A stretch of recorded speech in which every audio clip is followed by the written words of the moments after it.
Boa noite a todos e a todas.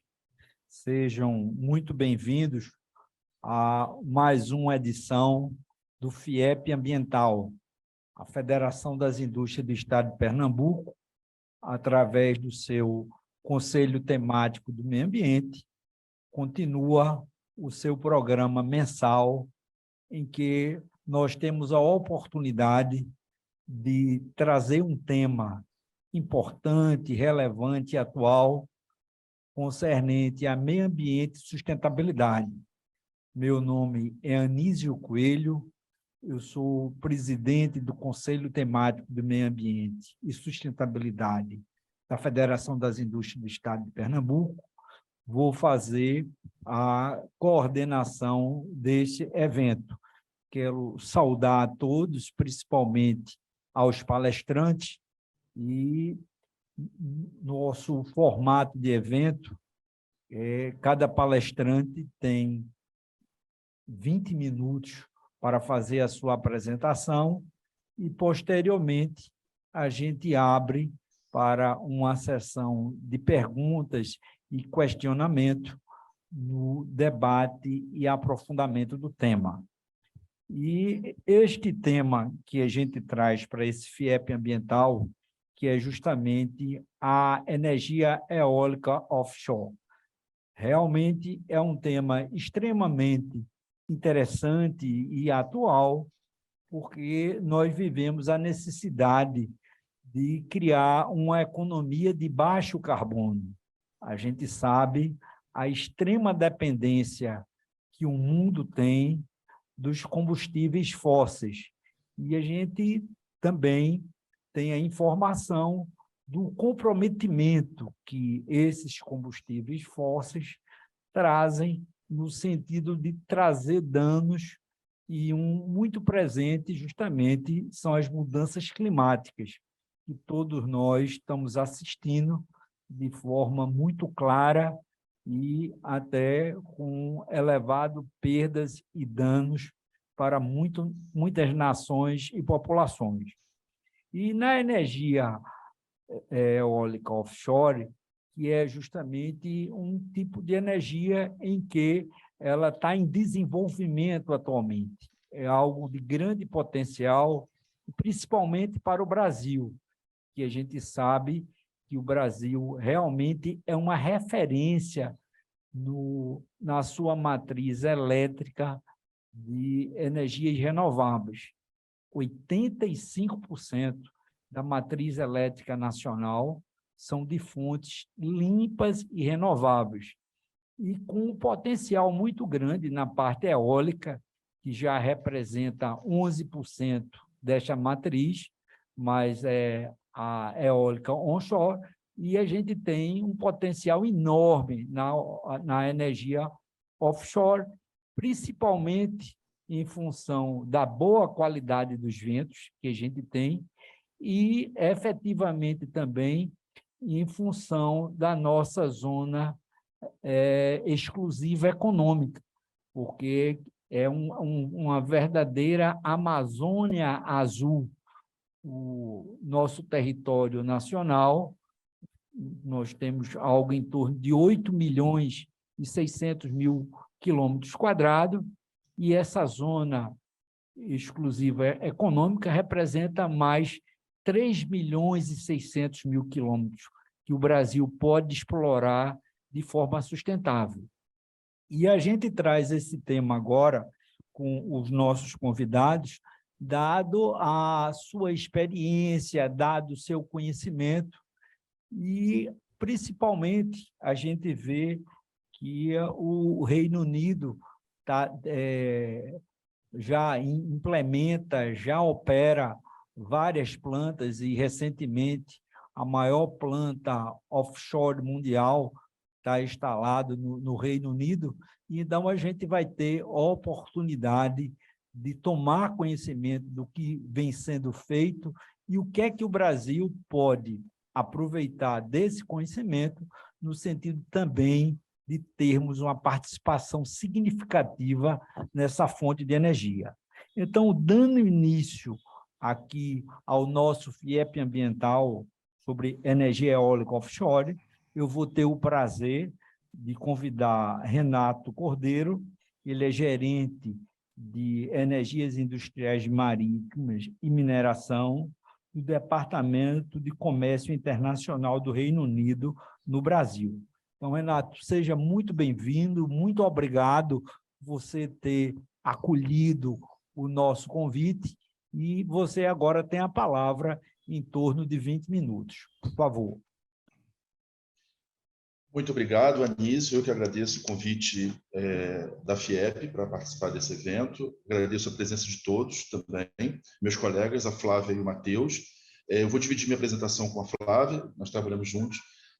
E antes de começar, eu queria explicar um pouco da nossa estrutura do governo britânico no Brasil, né, que é liderada pela Embaixada Britânica em Brasília, onde fica o embaixador e tem a liderança da interação com o governo. E os times comerciais são baseados em alguns estados, dentre eles o time de energia, que eu lidero, fica baseado no Rio de Janeiro.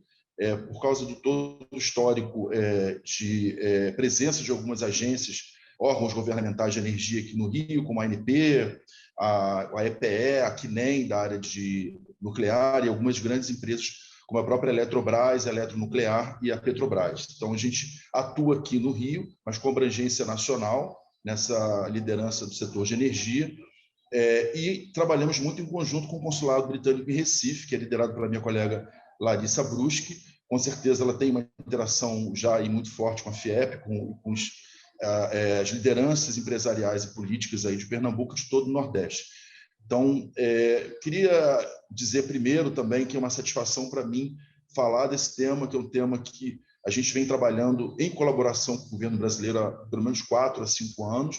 A Flávia vai cobrir bastante aí algumas ações que a gente tem feito nesses últimos anos, mas eu tenho muito orgulho de estar trabalhando nessa pauta, que eu acho que é uma pauta que tem um grande potencial de trazer desenvolvimento, principalmente para o Nordeste, que é a região abençoada aí para esses recursos naturais, como a Anísio falou. Então, para mim, é um orgulho muito grande poder atuar nessa pauta de colaboração, onde o Reino Unido tem muita expertise, e ajudar o Brasil a desenvolver essa fonte também. Eu vou compartilhar com vocês aqui uma apresentação para falar um pouco na minha parte sobre o que está acontecendo no Reino Unido nessa área de eólica offshore. Bom, para começar, dando um pouco do contexto, né, essa área de eólica offshore ela começou no Reino Unido há 20 anos. Os primeiros estudos, as primeiras concessões foram feitas em 2000, e o primeiro parque eólico foi construído em 2003. Então, esse setor já vem crescendo, né, e tendo uma importância muito grande, mas há 2 anos ele entrou dentro de uma pauta grande em termos de políticas de Estado, anunciada pelo primeiro-ministro de então, como uma pauta de prioridade para o projeto de descarbonização do Reino Unido, né? Então, eles criaram, o governo britânico, uma chamada Revolução Industrial Verde, um plano de 10 ações, de 10 grandes programas, visando transformar a economia do Reino Unido numa economia verde. Então, a gente tem aí uma série de medidas, entre elas o desenvolvimento da eólica offshore, o desenvolvimento do hidrogênio e da energia nuclear, principalmente na parte de pequenos reatores nucleares para geração em indústrias, em lugares específicos. A questão do carro elétrico, que é uma área que está em grande crescimento, mobilidade urbana, estimular as pessoas a usarem mais transporte urbano, redução das emissões na parte de indústria naval, adoção de medidas para estimular a construção de edifícios verdes, né, considerados verdes, captura de carbono, investimento em mais plantio de árvores, enfim, reflorestamento e, basicamente, inovação. Então, isso foi um programa, né, uma política de Estado em que a eólica offshore se enquadra entre esses grandes programas, né? Como eu falei, a eólica offshore já é muito relevante no Reino Unido. Hoje, depois desses 20 anos de desenvolvimento, ela já responde por 11% da matriz energética do país. É o equivalente ao que hoje a eólica onshore tem de presença na matriz energética brasileira. E a meta do governo é, até 2030, multiplicar por 5 essa geração elétrica, né? Então, Nesse primeiro círculo, a gente vê 86 gigawatts. Esse é o que o governo vislumbra em termos de um horizonte que está se estudando, né, de mais longo prazo, sendo 50 gigawatts até 2030, 5 gigawatts em eólica flutuante. É uma área que mais recentemente começou o desenvolvimento em águas mais profundas, onde as estruturas fixas não são viáveis economicamente, mas já há tecnologia de estruturas flutuantes. Então, até 2030 é esperado a implantação de parques eólicos que gerem até 5 gigawatts. Em termos de apoio governamental, foram alocados 160 milhões de libras, em torno, mais ou menos, multiplicando por 6, em torno de 800 milhões de reais em apoio a projetos, sendo 31 milhões especificamente para eólica flutuante, com contrapartida privada para a inovação, o desenvolvimento de tecnologias nessa área. Aqui é o pipeline, né? Só para mostrar visualmente como que a gente está, né? Em operação, em torno de 10 gigawatts. Em construção, a gente chegaria a mais ou menos 20 gigawatts, né? Juntando o que está em operação hoje com o que está em construção. 30 gigawatts é o que já foi consentido, né? Já foi cedido para a iniciativa privada através de concessões, depois em desenvolvimento e estudos futuros, né? Bom, o governo há 2 anos criou um grande programa para apoiar e, como eu falei, né, impulsionar esse setor, oferecendo esses 160 milhões de libras, e desses recursos já foram concedidos 4 projetos para investimentos, né? São recursos dados a fundo perdido para apoio às empresas para se instalarem em regiões, principalmente em regiões onde o governo tem uma política de levar mais investimentos. Hoje o Reino Unido tem uma economia muito concentrada na região de Londres e no sul de Londres, e há uma ação governamental no sentido de que eles chamam de leveling up, que é nivelamento, levar mais riqueza para a região do norte, nordeste do país. Então, eles acreditam que, concedendo recursos para a iniciativa privada atrair fábricas para essas regiões, você vai estar gerando mais recursos, mais riquezas e nivelando a economia do país, trazendo benefícios, gerando emprego e renda para essas regiões. E, em termos de geração de emprego, são previstos 90 mil empregos com esses programas, né? Em termos de benefício da eólica offshore, a gente vê vários benefícios, né? Nos últimos anos, com a competitividade, com a implantação dos parques, o preço da energia eólica caiu em torno de 70%. A gente vê que houve uma redução, né, das emissões, claramente, né, com a entrada em operação desses parques.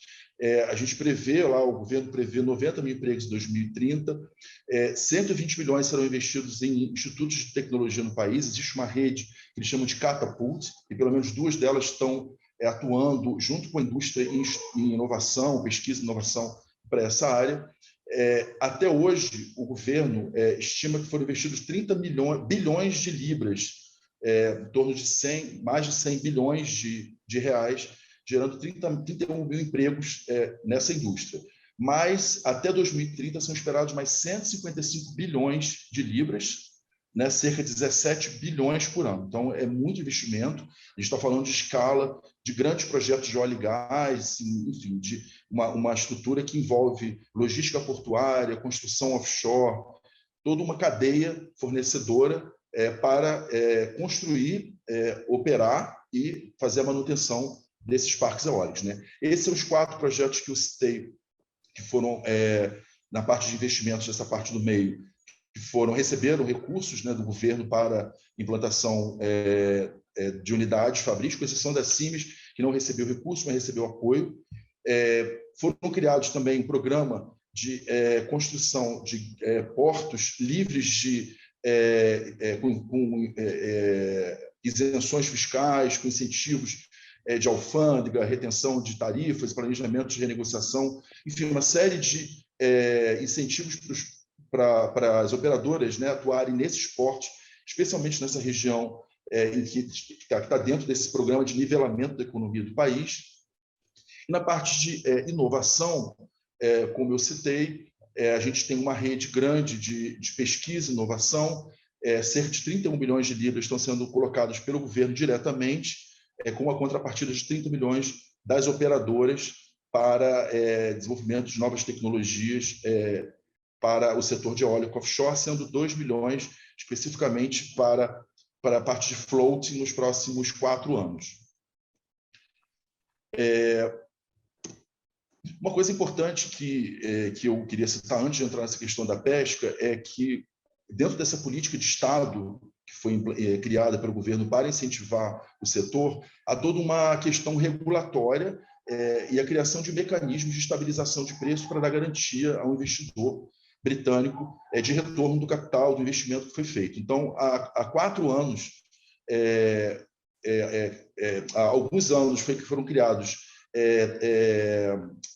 leilões periódicos, né, para a concessão de novas áreas. Eles já fizeram 4 grandes leilões, e no último leilão que eles fizeram, até eu vou voltar na apresentação, no último leilão que eles fizeram, eles criaram um mecanismo que estabelece o seguinte: os operadores eles competem pela concessão da área através de menor preço, né? E uma vez que é estabelecido o preço que esse operador vai receber pela geração elétrica desse campo nos próximos 15 anos, esse preço é fixo e, uma vez que a energia elétrica do país esteja abaixo desse valor, quer dizer, o preço da energia praticado no país esteja abaixo desse valor, o operador ele devolve o dinheiro para o consumidor, para o governo.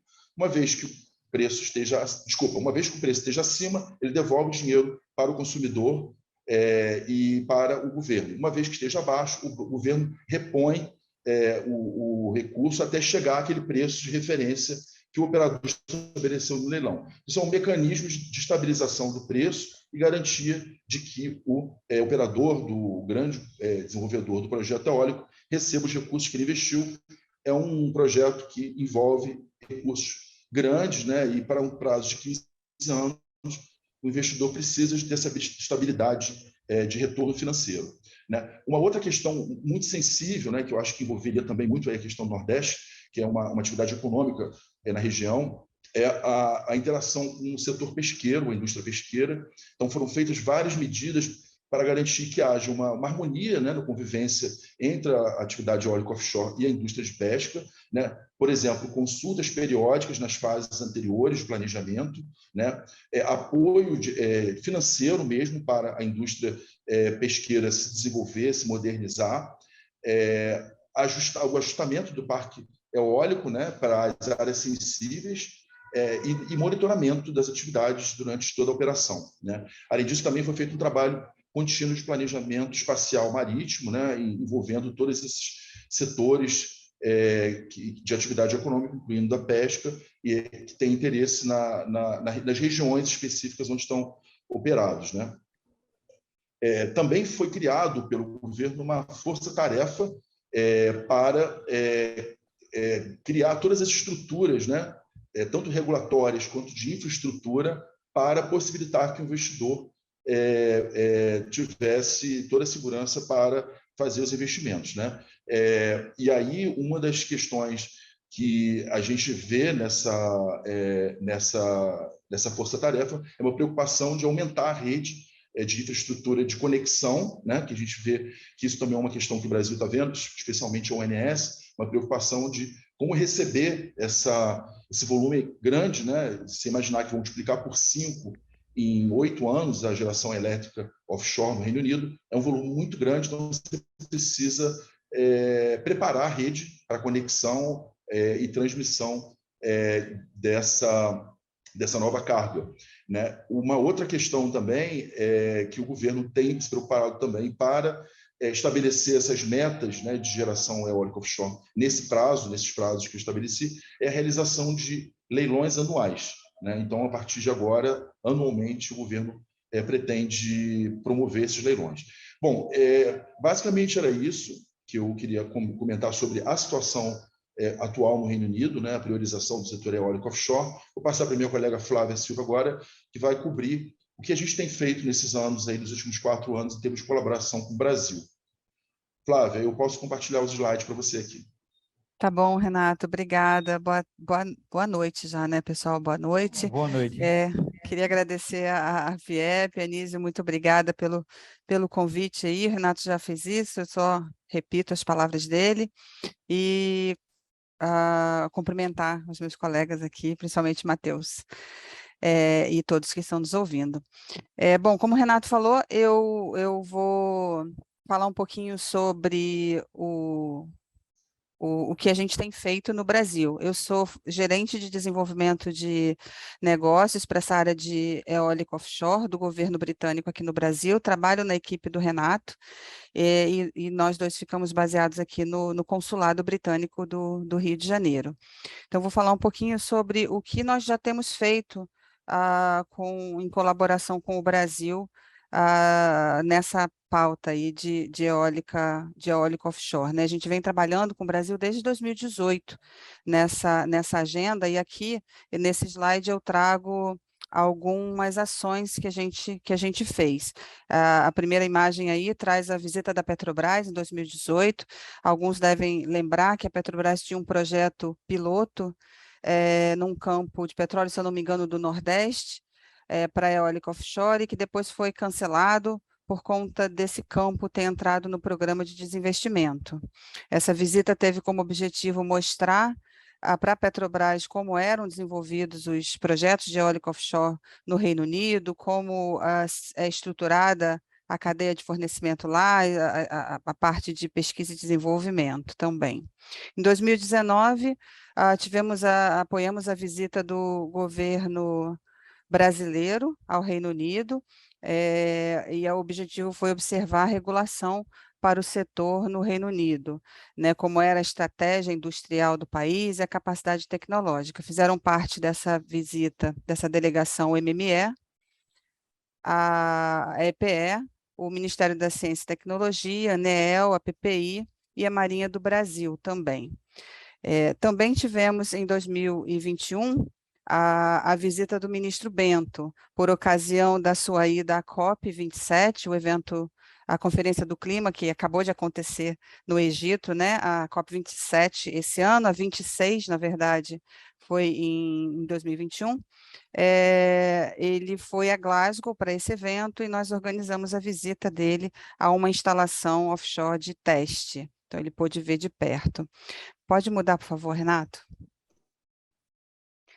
Já em 2022, organizamos 3 atividades, né? Com a volta da pandemia, a volta dos eventos presenciais, a gente pôde já organizar 3 ações. Em junho, nós apoiamos a visita de algumas organizações, entre elas a Abeólica, o Matheus aqui teve a oportunidade de estar conosco,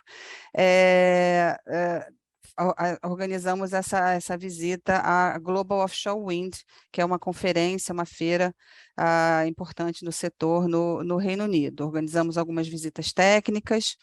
Em setembro, organizamos aqui no Rio de Janeiro um fórum ambiental entre o IBAMA e reguladores britânicos. Trouxemos especialistas do Reino Unido e o IBAMA convidou algumas empresas atuantes no setor aqui no Brasil. Esse evento abordou os desafios dos processos de licenciamento ambiental, o modelo utilizado no Reino Unido, e falou-se também sobre o multiuso da área. Renato mostrou ainda agora a situação da pesca, entre outros assuntos. Em outubro, nós organizamos uma agenda de 5 dias no Reino Unido, de novo, apoiando uma visita do governo brasileiro. Dessa vez foram representantes da ANEEL, da ONS, do MME e da EPE, visando a troca de conhecimento na área de planejamento da transmissão. Próximo, Renato. Bom, essa lista já acredito que seja conhecido de muitos, são as empresas que estão com os 66 projetos aí no IBAMA, buscando licenciamento, e o nosso time está engajando com essas empresas para entender a visão delas sobre a cadeia de fornecimento no Brasil.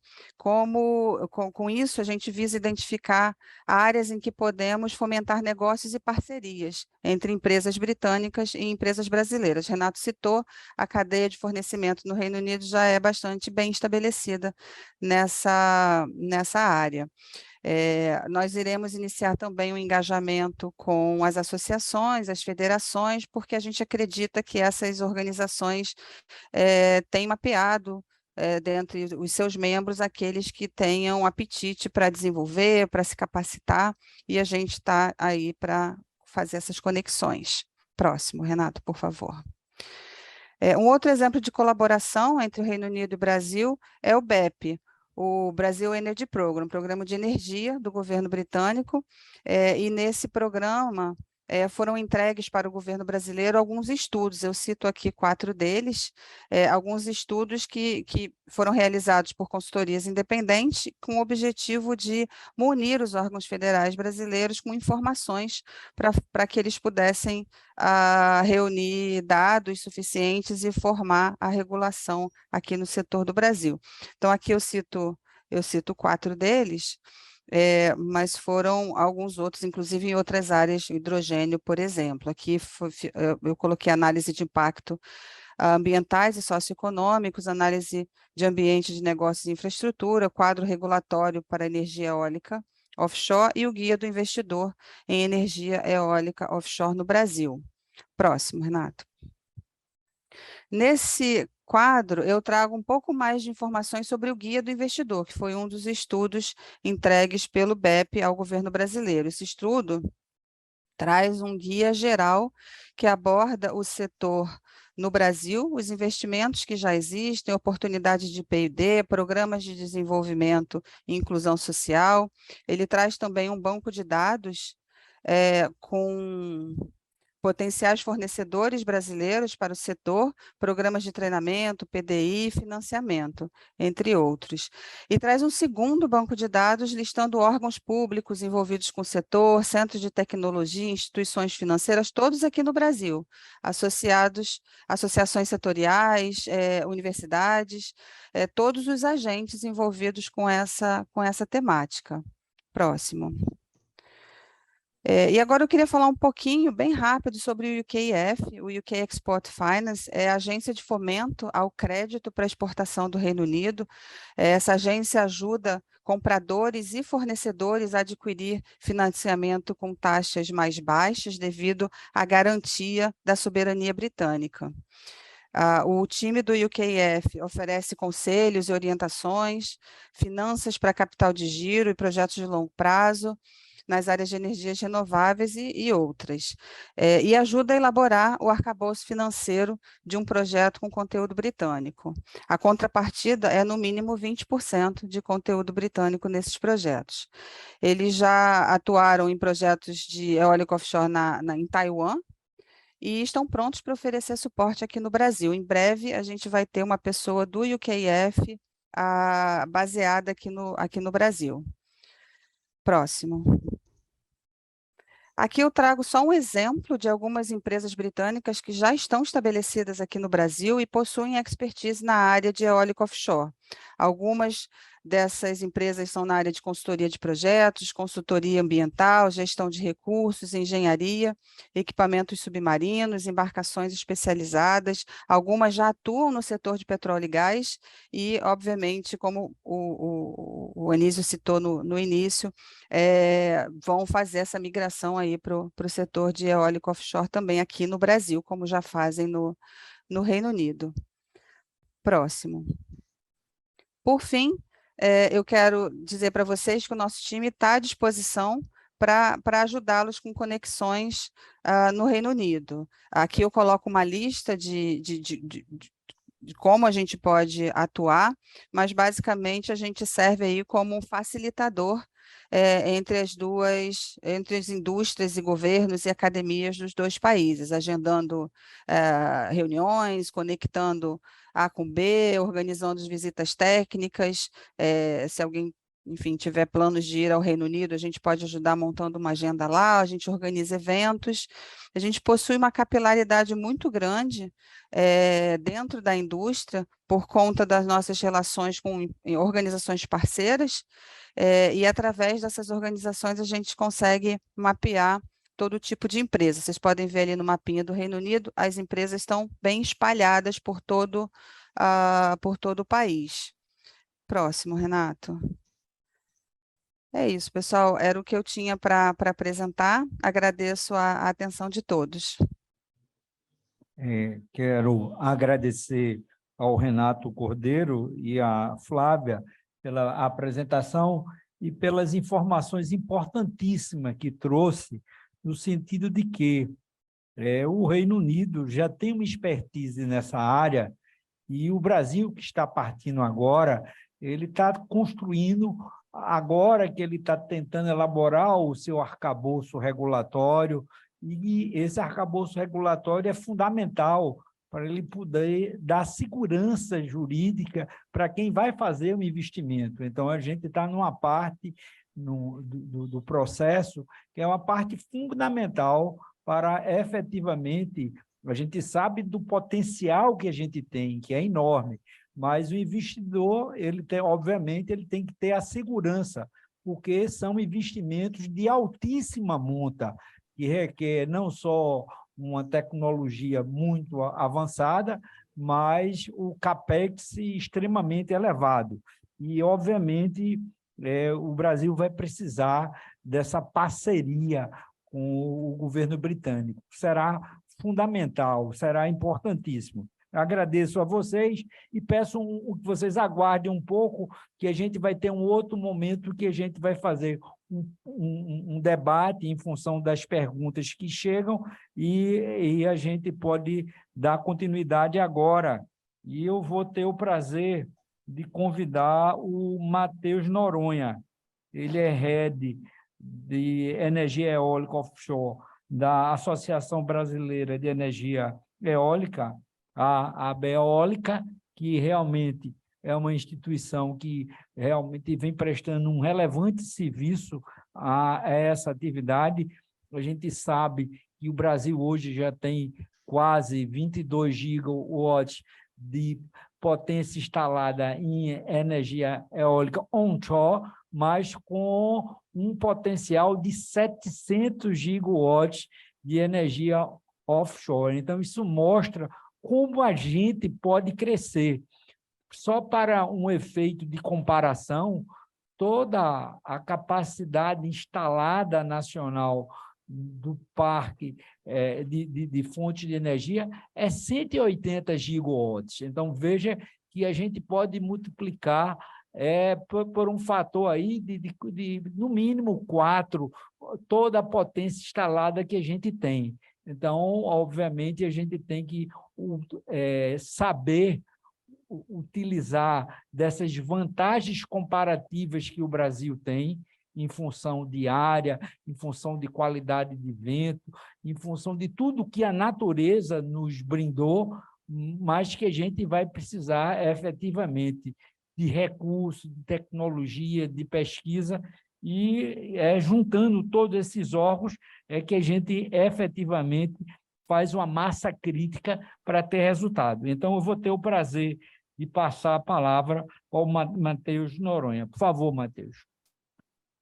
Olá, Anísio. Olá a todos os participantes. Eu agradeço imensamente a oportunidade de estar aqui na FIEP, de principalmente compartilhar esse momento aqui com meus colegas de trabalho, Renato e Flávia, que têm acompanhado a discussão de eólica offshore tão de perto e colaborado aí representando tão bem também o governo britânico. Então, eu represento aqui a ABEólica, Associação Brasileira de Energia Eólica e Novas Tecnologias. Como você muito bem apresentou, Anísio, sou atualmente Head de Energia Eólica Offshore e doutor em Estratégia e Inovação. Eu também gostaria de agradecer aí todo o apoio prestado do próprio governo britânico com os trabalhos e transferência de conhecimento do país, que é um país precursor quando falamos de eólica offshore, cerca de 12 gigawatts de capacidade instalada. A gente vai falar um pouquinho aqui durante a apresentação e trazer um pouco da experiência do que tenho tratado aqui junto com um grupo de trabalho de eólica offshore e as principais discussões do âmbito regulatório. Será certamente um ganho de experiência muito bacana. Baseado nesse breve contextualização, eu vou aqui espelhar a minha apresentação com finalidade de espelhar o slide. Vamos ver. Vocês conseguem ver a minha apresentação? Uhum. Perfeito. Sim, estou conseguindo, sim. Estou conseguindo.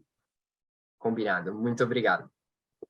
Bom, trago aqui um panorama das eólicas offshore no Brasil, perspectivas e oportunidades, Falo aqui pela diretoria técnica, que é a área que vem estabelecendo a maior parte dos trabalhos desenvolvidos em eólica offshore, e principalmente dentro do nosso grupo de trabalho de eólica offshore. E para começar a nossa apresentação, é importante a gente ilustrar aqui o que faz a Beólica, né? A Beólica foi fundada desde 2002 e tem o objetivo principalmente de consolidar os principais temas e discussões de eólica onshore e agora offshore no contexto nacional, considerando principalmente nesse momento atual que nós estamos, as novas tecnologias. Então, a Beólica, no ano de 2022, reassumiu uma posição, incluindo o novas tecnologias no seu nome, e isso principalmente devido à complementariedade tecnológica que possui a fonte eólica. Eu vou falar um pouquinho mais durante a minha apresentação. Algumas das empresas da cadeia produtiva compõem hoje a Beólica e estão principalmente concentradas na área de eólica onshore e eólica offshore. Algumas dessas companhias, certamente vocês já ouviram falar, então temos aqui a Shell, temos a WEG, Vestas, Total Eren, e recentemente temos recebido cada vez mais empresas do setor de oil and gas com interesse nesse momento de transição energética e principalmente contemplando as possibilidades de desenvolvimento da eólica offshore e do hidrogênio também. Então, temos visto esse movimento de transição energética e essas empresas têm procurado a Beólica como referência setorial das discussões de âmbito regulatório. Então, essas empresas hoje compõem o nosso grupo de trabalho, onde acontecem as principais discussões da eólica offshore. E antes da gente iniciar a nossa apresentação, é importante ilustrar um pouquinho do contexto global atual da nossa fonte eólica offshore e onshore no contexto mundial. Então, quando observamos, no ano de 2021, foram instalados cerca de 93,6 gigawatts de nova capacidade. Então, dentre esses 93,6 gigawatts, eu queria destacar aqui a eólica offshore. Então, só de eólica offshore foram instalados 21,1 gigawatts de nova capacidade instalada. Vejam que tivemos um salto. No final de 2020 foram instalados 6,9 e ao final de 2021 tivemos uma instalação de 21,1 gigawatts. Quando observamos a matriz completa de nova instalação, observamos uma queda devido a questões econômicas e fatores causados pela pandemia. Mas se observarmos bem a eólica offshore, vejam o salto tecnológico que ela dá, mesmo com estes fatores associados a impactos econômicos e de pandemia. Então, saltamos na eólica offshore de 6,9 para 21,1. Não houve uma queda de nova capacidade instalada. Isso mostra o crescimento e o desenvolvimento da maturidade tecnológica. Isso se deve pelo um grande trabalho do Reino Unido também nessa nova capacidade instalada. Então, eu mostrei para vocês aqui a nova capacidade instalada, e é importante ilustrar para vocês que a capacidade total instalada, ela gira em torno de 800 gigawatts de capacidade total instalada, dividida entre eólica onshore e eólica offshore. Quando olhamos para o nosso lado esquerdo aqui da tela, vocês vão encontrar que a nova capacidade instalada no final de 2021, só de eólica onshore, foi de cerca de 72,5 gigawatts. E o Brasil foi o terceiro país que mais instalou nova capacidade, só atrás da China e dos Estados Unidos. Então, o Brasil é um grande case de sucesso na instalação de eólica onshore. Quando vamos para a capacidade total instalada, o Brasil está entre os 10 países que mais instalaram, contabilizando aí, como muito bem mencionado pelo Anísio, cerca de 23 gigawatts. E eu vou mostrar a nossa matriz um pouquinho mais para frente. Quando vamos para offshore, do lado direito aqui da tela de vocês, vocês veem que tivemos 21,1 gigawatts de nova capacidade instalada, ao passo que de total de capacidade instalada, temos 57,2 gigawatts. E essa matriz está dividida principalmente pela China, pelo Reino Unido, Alemanha, Holanda e Dinamarca. E como é que está essa capacidade total instalada? Então, trago dados aqui do GEOEC, parceiro diretamente da Beólica, e temos a capacidade total instalada global dividida desta forma. China em primeiro lugar, com 27,6 gigawatts, Reino Unido com 12,5, Alemanha com 7,7, depois temos países como Holanda, Dinamarca, Bélgica, Vietnã, que têm se consolidado ao longo do tempo. Observamos que quando tiramos esses primeiros países aqui, a maior parte dos projetos são projetos de pesquisa, desenvolvimento e inovação. Então, por isso, a grande importância, como muito bem mencionado aqui pela Flávia e pelo Renato, da pesquisa, desenvolvimento e inovação. Por isso, temos alguns países precursores aí no desenvolvimento da tecnologia nos últimos anos. E muitas pessoas perguntam o porquê da eólica offshore, não é? Nós temos tanto potencial para explorar a eólica onshore, né? Por que eólica offshore nesse momento? E aí eu gostaria de ressaltar alguns fatores, principalmente associados a uma janela de oportunidades aberta, vislumbrando questões de segurança e dependência energética. Temos visto que alguns conflitos de soberania têm agravado cada vez mais as questões de dependência energética do gás na Europa. Com isso, tem acontecido um movimento de procura destes países por uma energia renovável mais barata e limpa e que possa ser comoditizada. Por isso, a importância da complementariedade tecnológica e abre-se uma janela possível de oportunidades para eólica offshore. Não só isso, os países estão traçando estratégias para diversificação das suas matrizes energéticas. E a eólica offshore possui um excelente fator de capacidade, possui uma capacidade de renovação de portfólio de ativos de empresas que hoje buscam renovar e fazer a transição, principalmente do oil and gas para os renováveis, e temos aí a eólica offshore como uma solução possível. Baseado nisso, vemos aí uma série de matérias recentemente na mídia, de empresas já fazendo seus primeiros movimentos, indicando aí nova capacidade instalada, projetos de pesquisa e desenvolvimento. Então, tivemos Portugal, tivemos Japão, aí com projetos muito interessantes de pesquisa e desenvolvimento, e têm sido aí precursores e têm balizado principalmente o interesse em economias em desenvolvimento para vislumbrar as potencialidades da eólica offshore, a potencialidade do recurso no mar para exploração da tecnologia.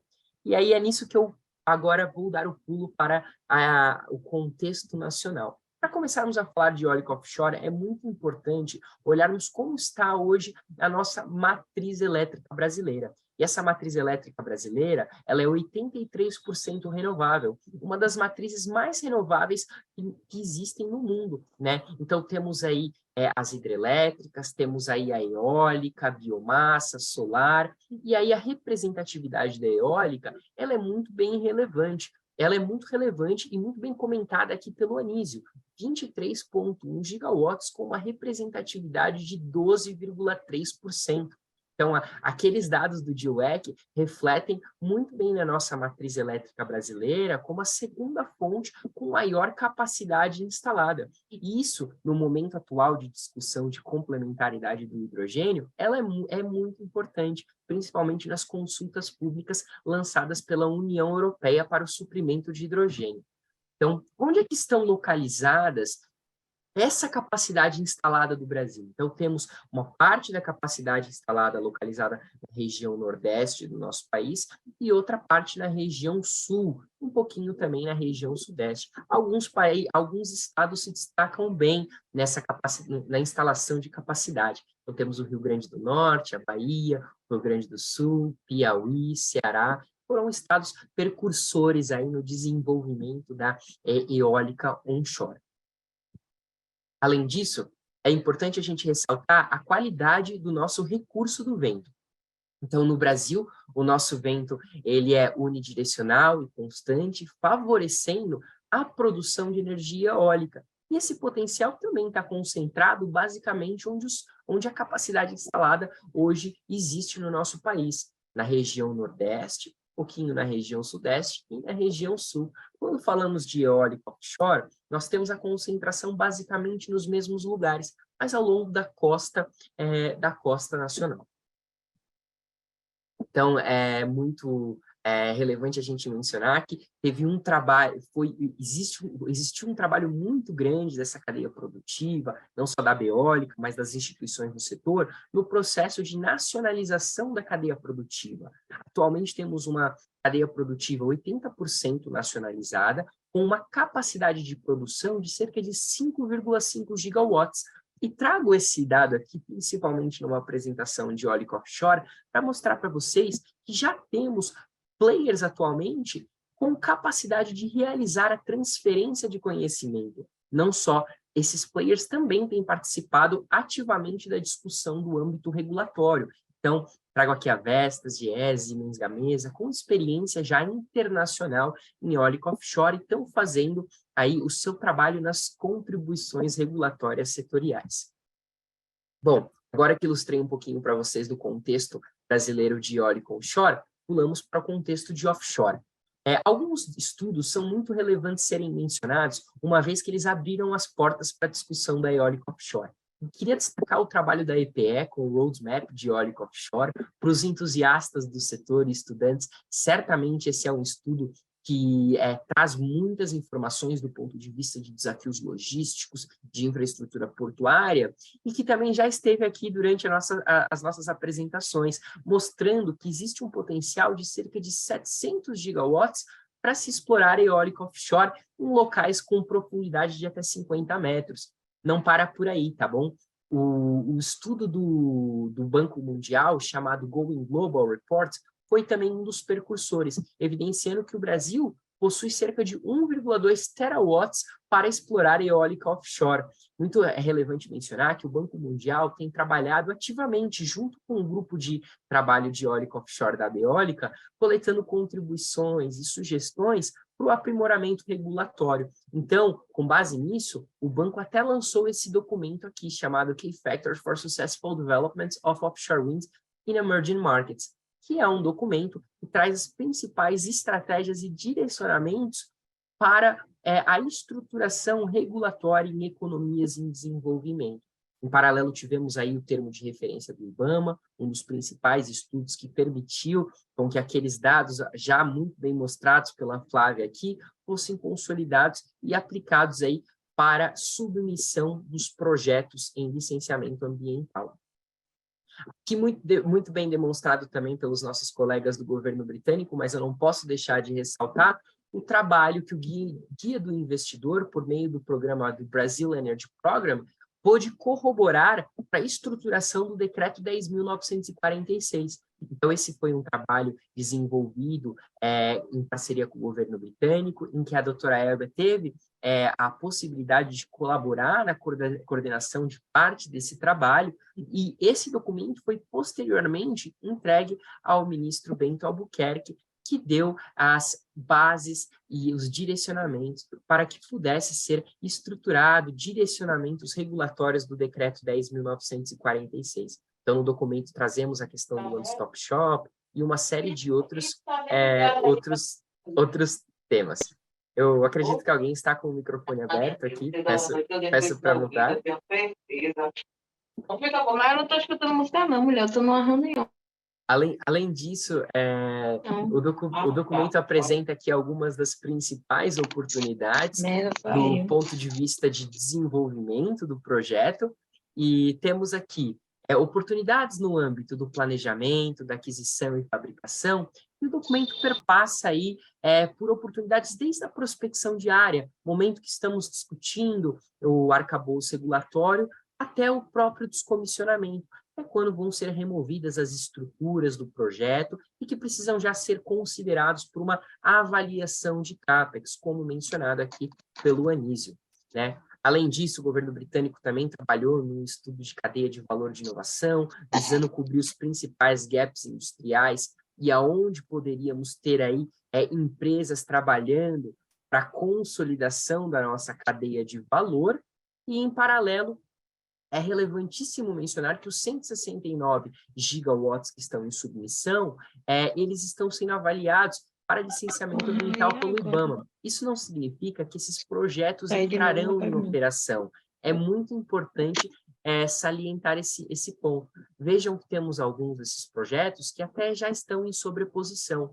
Por isso, a necessidade de discussão regulatória e o movimento da publicação do Decreto 10.946 e outros dispositivos legais para dar o direcionamento regulatório no setor. Vejam que tivemos um crescimento da submissão de projetos de 19 até o final de 22. Isso mostrou um apetite dos investidores e um apetite para o direcionamento dos investimentos diretos estrangeiros, considerando o Brasil como uma oportunidade de negócio. Então, mencionei para vocês o âmbito regulatório, temos aqui 2 dispositivos que vêm sendo discutidos e eu gostaria de ressaltá-los, principalmente o PL 576 e o Decreto 10.946, 2 caminhos regulatórios setoriais que trazem principalmente a definição dos procedimentos de cessão de uso do mar. E para isso são definidos alguns parâmetros que têm sido discutidos, como órgãos competentes a serem consultados, direcionamento do balcão único, quais serão as participações governamentais, no caso do PL, como será utilizada a cessão de uso e quais são os órgãos competentes pela cessão de uso planejada e cessão de uso independente. Indo para o decreto 10.946, recentemente, em outubro, tivemos o lançamento de 2 portarias. A portaria número 52, que define a competência desses órgãos para cessão de uso planejado e cessão de uso independente, além de definir alguns critérios destes órgãos de como essas declarações de interferência prévia dentro do balcão único seriam tratadas, e também da portaria interministerial número 3, que visa a instituição do One Stop Shop, prática realizada também no Reino Unido, e que foi uma transferência de conhecimento do setor para boas práticas setoriais aqui no nosso país.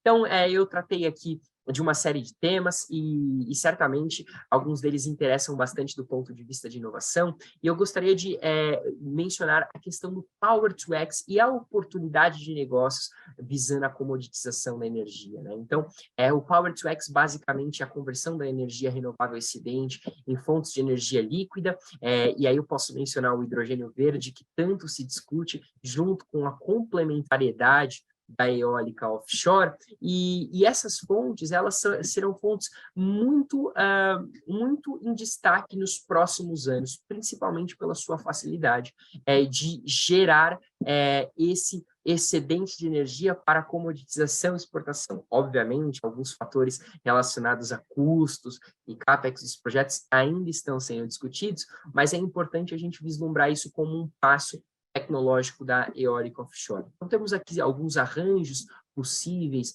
para a exploração da eólica offshore e o hidrogênio, e eu gostaria de mencionar que é possível hoje a transferência de conhecimento das empresas que já lidam e operam plataformas no mar para a adaptação desses projetos. Então, temos projetos e arranjos sistêmicos aqui que temos a eólica offshore alimentando uma plataforma de hidrogênio onde é realizado o processo de eletrólise, compressão e transporte marítimo. Também temos aqui o arranjo em que a eólica offshore alimenta a plataforma em terra e o transporte é feito em terra também. E plataformas que fazem todo esse processo no próprio mar, transportando aí o hidrogênio por meio de tubulações chamados pipelines. Então, apresentada essa conjuntura, eu mergulho aqui nos desafios e próximos passos da eólica offshore. Então, temos aí 169,44 gigawatts submetidos para licenciamento ambiental. As regulações visam acomodar o direcionamento, principalmente a portaria interministerial 3 e definições da portaria 52 já vem trazendo os caminhos necessários para a realização desses projetos. Além disso, o desafios de mercado para... Pessoal, eu acho que alguém tem pronto, já conseguiram fazer a mutar. Além disso, desafios de mercado associados à necessidade de contratar energia no curto prazo, considerando projetos que podem entrar em operação e arranjos necessários, tanto do ponto de vista do procedimento de cessão de uso do mar, quanto o planejamento de futuros leilões de energia. Do âmbito institucional regulatório, continua-se o trabalho dentro desses dois dispositivos que vão institucionalizar o ambiente regulatório. E na infraestrutura, temos, obviamente, um trabalho de sinergia. Alguns portos já estão se apresentando como potenciais portos para acomodar a infraestrutura. Então, menciono aqui o Porto do Açu, o Complexo Pecém, Porto do Rio Grande, protagonistas na discussão atualmente, e que certamente essa sinergia será muito importante para acomodar questões logísticas e de transmissão. E também desafios tecnológicos. A Beólica realiza uma série de estudos hoje no âmbito da cadeia de valor para tratar principalmente os direcionamentos do Levelized Cost of Energy. Então, o Renato apresentou um dado aqui muito interessante, que desde 2015 os custos da eólica offshore tiveram um declínio de cerca de 70%, mas ainda temos desafios tecnológicos associados a esses custos, e para isso os trabalhos de pesquisa e desenvolvimento, estudos continuam sendo realizados, experiências transferidas de países como Inglaterra, como Noruega, como outros países são muito importantes nesse momento aí para enfrentarmos os desafios de tecnologia e custos. Então, apresento aqui para vocês os próximos passos e ficamos à disposição para esclarecer quaisquer dúvidas. No site da Beólica vocês encontrarão o nosso infográfico, tanto de eólico onshore quanto de offshore, uma série de matérias que foram publicadas e alguns dos nossos estudos. Além disso, trago aqui a palavra da doutora Elbia, que esteve na COP, está regressando hoje, e na COP tivemos uma série de painéis de eólicas offshore, a assinatura da coalizão global de eólica offshore. Então, fortalece cada vez mais o posicionamento das eólicas offshore no contexto global, e esse é um caminho de transição energética sem volta. Então, a COP27 veio para marcar cada vez mais forte isso. Então, eu agradeço a oportunidade à FIEP, agradeço a oportunidade aos meus amigos do governo britânico e me coloco à disposição para o que for necessário.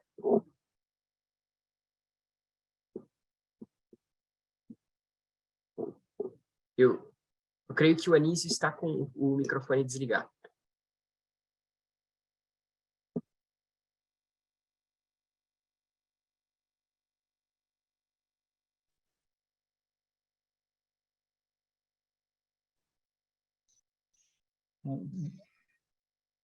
Agora, estão me ouvindo? Estão me ouvindo? Perfeito. Ok. Então, primeiro, agradecer muito também ao Matheus pela brilhante apresentação e essas informações que você trouxe, que são informações muito úteis.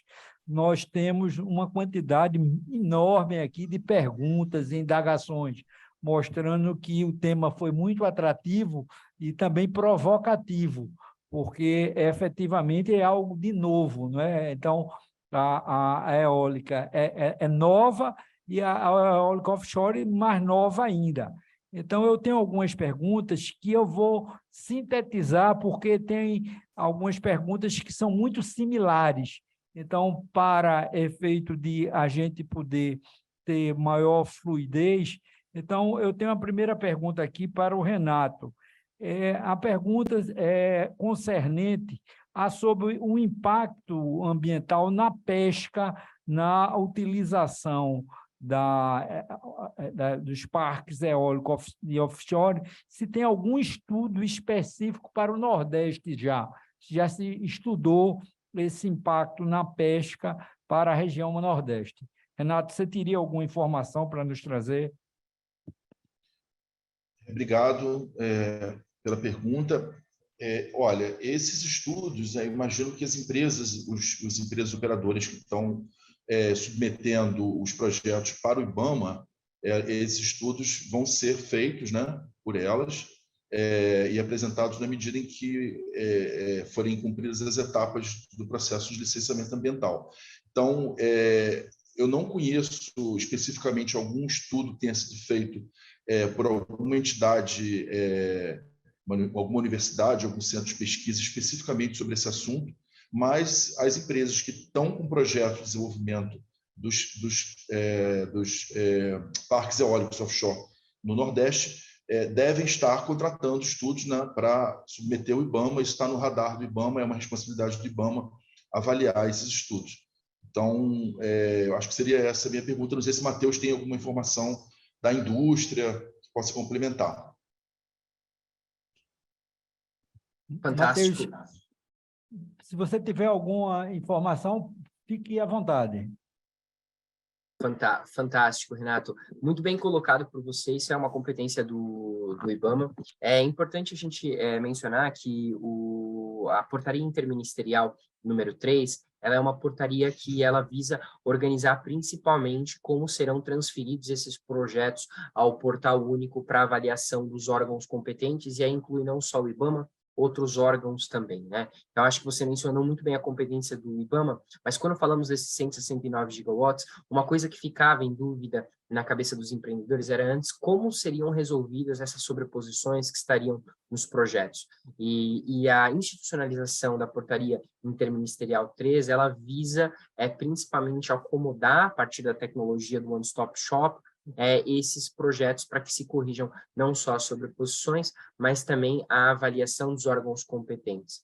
Então, e esse é um dos caminhos, e algumas empresas já realizaram alguns estudos preliminares para a submissão desses projetos. Então, alguns projetos que estão lá já acompanham anexados estudos, né? Então, isso foi algo considerado no momento de estruturação regulatória. Então, eu fui perpassando da portaria interministerial até chegar no ponto realmente dos estudos, mas porque é uma conjuntura regulatória necessária a ser considerada.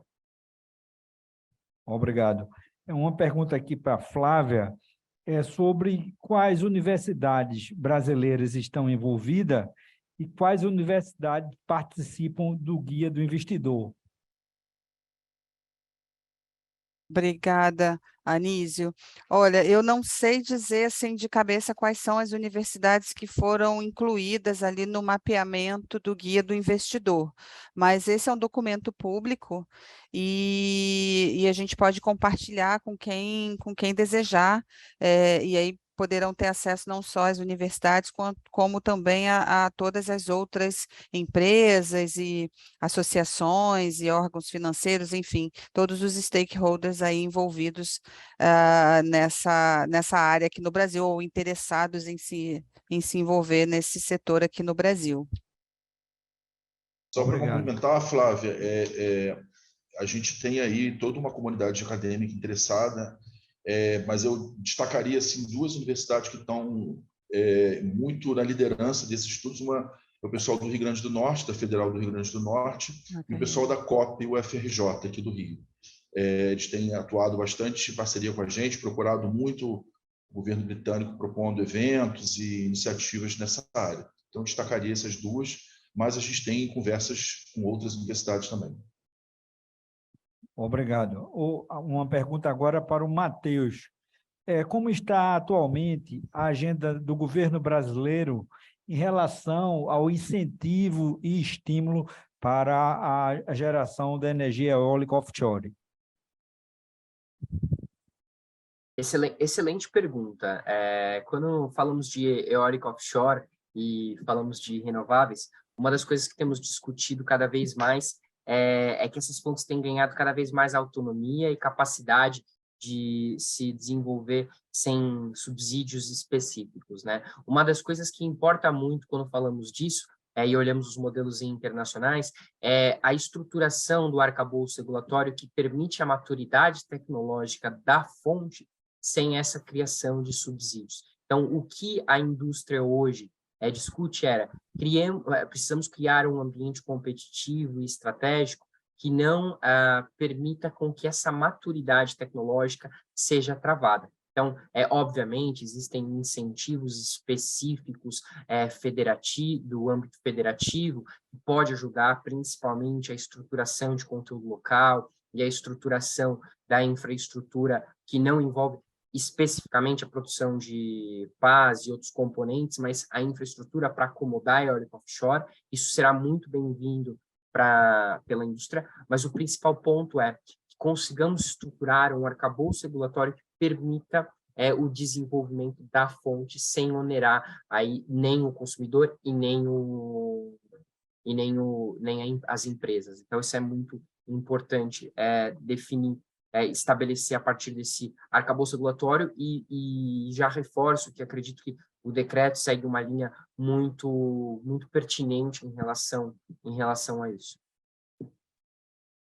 Uma pergunta aqui que vai ficar ou para o Renato ou para a Flávia, como se processa o licenciamento no Reino Unido para implementação de um parque eólico offshore? Olha, existem vários, digamos assim, órgãos governamentais que tratam do licenciamento, né? O primeiro órgão chama-se The Crown Estate, que é o órgão do governo do Estado britânico, da monarquia britânica, que é como se fosse o equivalente ao SPU aqui no Brasil. Ele é como se fosse o dono do ativo, né, da área, e esse órgão ele faz esse primeiro estudo, né, de mapeamento das áreas para concessão, eventualmente junto com o BEIS, que é o equivalente ao Ministério da Energia no Brasil, dá prosseguimento aos leilões. Então, assim, a gente tem esses órgãos trabalham integrados, né? Cada um com sua atribuição. O The Crown Estate é o órgão que concede as áreas, o BEIS é o órgão que faz toda a parte do licenciamento em si, parte do licenciamento ambiental, a parte de interação com os outros entes envolvidos. Então, talvez o BEIS seja o equivalente ao papel que o MME vai ter, né, dentro desse processo de licenciamento no Brasil. E, posteriormente, a gente tem a Ofgem, que é o equivalente à ANEEL no Brasil, e ele cuida, uma vez que o parque eólico ele é construído, ele é implantado e é todo projetado, a Ofgem ele entra no que diz respeito à chegada da energia onshore, né, e a conexão com o grid. Então, existe toda uma integração entre esses órgãos, né, tendo o BEIS o papel da parte de licenciamento mais ambiental, a parte da questão da interação com outros entes, né, de produção que tenham multiuso, né, nas áreas, entrando mais nessa parte que seria o equivalente ao papel do MME. Como disse o Matheus, né, existe toda uma integração, né, o que a gente chama de one-stop shop, que faz com que haja uma agilidade maior nos processos, né, em que o pedido de licenciamento faça tenha uma tramitação mais rápida, tendo o BEIS nesse papel de liderança. Eu acho que assim, tem muitas particularidades no processo que eu poderia compartilhar com vocês, posteriormente até trazer algum colega do governo britânico para elaborar mais para as entidades que possam ter mais interesse. Muito obrigado. Uma indagação para o Matheus é justamente a comparação da competitividade em termos de preço da geração de energia entre a geração eólica onshore e offshore, como hoje no estado da arte atual. Que diferença é essa? Ela é muito grande, a gente sabe que com o desenvolvimento tecnológico a tendência é essa aproximação, ou até mesmo a offshore ter um custo bem menor, mas hoje, como é que está essa diferença do custo de geração de energia elétrica? Excelente pergunta, Anísio. Eu queria contemplar aqui um pouquinho de como é que está atualmente a questão dos custos de eólico offshore. E quando falamos em eólico offshore, temos principalmente como balizador os relatórios da IRENA, da International Renewable Energy Agency. Eles veem que o custo da eólica offshore atualmente gira em torno de 50 a 60 dólares no contexto global. Tá? E isso dá mais ou menos uns R$333 quando a gente faz uma conversão média, mais ou menos. A Beólica está fazendo alguns estudos da cadeia de valor, projetando alguns cenários do desenvolvimento desse custo e maturidade ao longo dos anos, considerando alguns fatores. desde o ponto de vista regulatório, desde o ponto de vista da comoditização do hidrogênio, pois esses são variáveis que certamente definem. Obviamente, a gente utiliza como base um projeto de 25 anos, de uma vida útil de 25 anos, não é com diferenciações de fator de capacidade, isso pode afetar o custo da energia da eólica offshore, o chamado Levelized Cost of Energy, mas é muito importante hoje entender que são tecnologias diferentes, não é? E hoje a eólica offshore ela tem uma necessidade de maturidade tecnológica. Bom, baseado nessa premissa que eu trago para você da eólica offshore ter um custo global mais ou menos próximo a isso, quando observamos alguns leilões comercializaram resíduos sólidos por cerca de R$ 638, né? Então, é uma realidade já a possibilidade de comercialização da eólica offshore, ainda que tenhamos desafios de competitividade, tá? Então, óbvio que a gente não costuma fazer a comparação entre fontes, nem é muito acomodável ao que se demanda de mercado, mas quando fazemos essa escala, podemos ver que existem caminhos possíveis para viabilização tecnológica, tá? Então, é isso da esfera eólica offshore. Muito obrigado. Como a gente já está chegando ao final, porque nós realmente a gente tem entre 1h15 e 1h20, então, nesse instante agora, nós vamos disponibilizar em torno de 2 a 3 minutos para cada palestrante fazer suas considerações finais sobre o que foi colocado e, posteriormente, eu farei o fechamento. Então, vamos começar na mesma sequência, que é pelo Renato. Você tem de 2 a 3 minutos para as suas considerações finais, Renato. Obrigado, Anísio. Obrigado, FIEP, mais uma vez pela oportunidade. Foi um prazer estar aqui com todos vocês. Obrigado à audiência também, que nos acompanhou até agora, e meus colegas Flávio e Matheus, que dividiram comigo esse painel.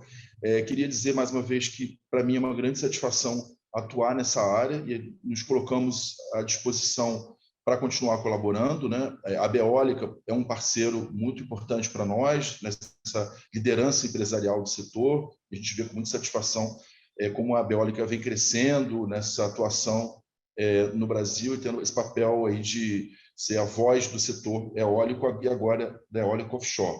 O Reino Unido é um dos países líderes mundiais, se desponta como agora um líder também no desenvolvimento da eólica flutuante, da eólica offshore flutuante. A gente vê grandes sinergias com o Brasil, que é um país que desenvolveu tecnologia offshore, né? A gente tem aí Petrobras e outras grandes empresas de petróleo sendo líderes em inovações na área de tecnologias offshore. Então, o Brasil está pronto para aproveitar toda essa expertise que desenvolveu, esse conhecimento, e aproveitar as oportunidades que podem trazer grandes investimentos e geração de emprego e renda, principalmente aí para o Nordeste.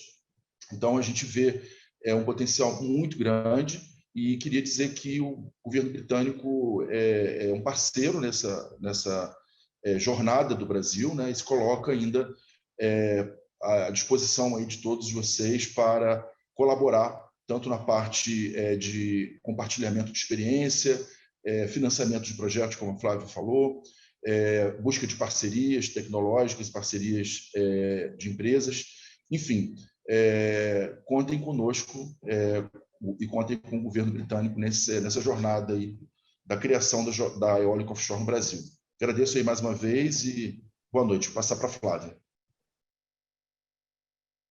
Obrigada mais uma vez a FIEP, obrigada, Renato.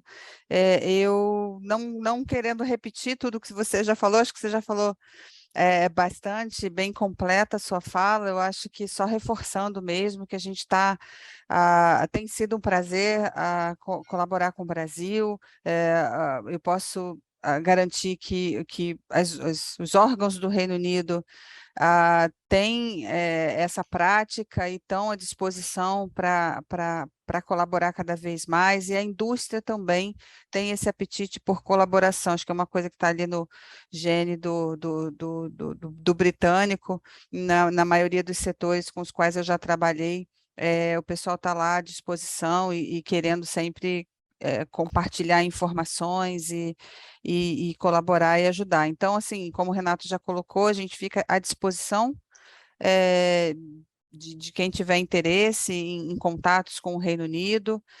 Nosso time fica aqui no Rio, os contatos podem ser compartilhados aí pelo pessoal da FIEP, estamos à disposição. Por favor, fiquem à vontade. Obrigada mais uma vez. Muito obrigado ao Renato e à Flávia, e eu passo a palavra para Matheus, para suas considerações finais. Bom, eu primeiramente queria agradecer à FIEP por essa organização fantástica desse encontro e disponibilizar sempre o apoio da Beólica e toda a força institucional necessária para que possamos levar a palavra da eólica e das energias renováveis adiante. Em paralelo, queria agradecer pelo apoio fantástico do governo britânico e ressaltar o trabalho incansável do Renato e da Flávia nesse processo de transferir tanto conhecimento do governo britânico para o nosso país. Sem os dois, certamente, essa indústria não estaria onde está.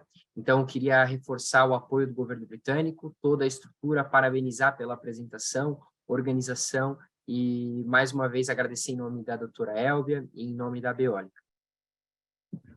Muito obrigado. Então, no ensejo final, eu quero agradecer realmente pela qualidade das apresentações, um tema novo, um tema de futuro, mas todas as apresentações foram muito boas, do Renato, da Flávia, do Matheus. Então, agradeço muito, vocês abrilhantaram aqui o nosso encontro, e a gente sente que a gente atingiu o nosso objetivo, que levar a informação, levar o dado, porque o nosso público do FIEP Ambiental são presidentes de sindicatos, são empresários, são executivos, profissionais liberais, professores, estudantes. Então, a gente teve audiência que chegou entre 140 e 135 participantes. Então, realmente foi muito importante, porque essa informação também será disseminada. Esse é o nosso objetivo. E também o nosso reconhecimento ao trabalho do governo do Reino Unido, porque ele se despreende no sentido de transmitir a informação, transmitir o conhecimento. Então, que fique registrado também os nossos agradecimentos e o nosso reconhecimento e a importância que vocês terão, porque a gente tem muito que aprender ainda. Nós estamos dando os primeiros passos, né? E esses primeiros passos a gente está imitando o que vocês já fizeram. E quero também agradecer aqui a Renata, que organizou aqui nosso encontro, e o nosso FIEP Ambiental tem realmente esse objetivo, colaborar para um meio ambiente mais saudável, colaborar para a sustentabilidade e também os aproveitamentos em que o Brasil é competitivo. A gente sabe que o futuro que o Brasil tem em energia e renováveis é enorme. A gente ainda não teve conhecimento. A gente, na hora que utilizarmos da melhor maneira possível esse potencial, vamos gerar muitos empregos, vamos gerar renda, gerar conhecimento, pesquisa, e tudo isso a gente pode fazer com a participação e, principalmente, a gente partindo para uma forma mais equânime, em que a gente possa diminuir as diferenças existentes no Brasil, porque o Brasil, lamentavelmente, ainda é um país muito desigual, e com essas vantagens comparativas que o Nordeste tem, é uma vantagem que a gente tem de, efetivamente, de a gente acelerar o desenvolvimento da nossa região e a gente poder equilibrar nacionalmente. Então, fica aqui registrados os agradecimentos e muito obrigado. E a Federação das Indústrias do Estado de Pernambuco também fica à disposição de todos vocês, no sentido de a gente promover ações que venham contribuir para o desenvolvimento do nosso país e do nosso planeta Terra. Todos nós somos passageiros dessa nave, né? Porque todos nós estamos juntos, viajando a 107 mil quilômetros por hora. A gente nem imagina isso, né? Que a gente está dentro de uma nave e todos nós somos passageiros dessa nave. Muito obrigado, felicidades a todos e muita paz e saúde. Obrigado. Obrigado, boa noite, Muito pessoal. obrigado, Boa viu? noite. Muito Obrigada. obrigado mesmo. Boa noite, pessoal. Obrigada, boa noite a obrigado. todos. Vocês trouxeram os bons ventos. Muito, muito bom ouvir isso, Prazer. pessoal. Tchau, fiquem com Deus. Felicidade. Boa noite.